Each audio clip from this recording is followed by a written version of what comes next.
தோல்வி நிலையென நினைத்தால் மனிதன் வாழ்வை நினைக்கலாமா?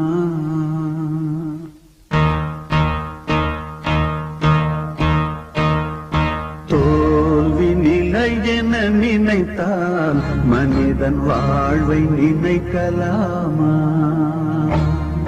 வாழ்வை சுமையென நினைத்து தாயின் கனவை மிதிக்கலாமா?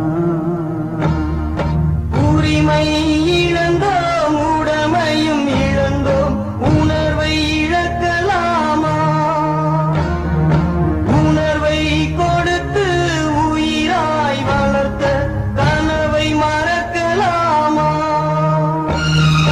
தோல்வி நிலையென நினைத்தால் மனிதன் வாழ்வை நினைக்கலாமா?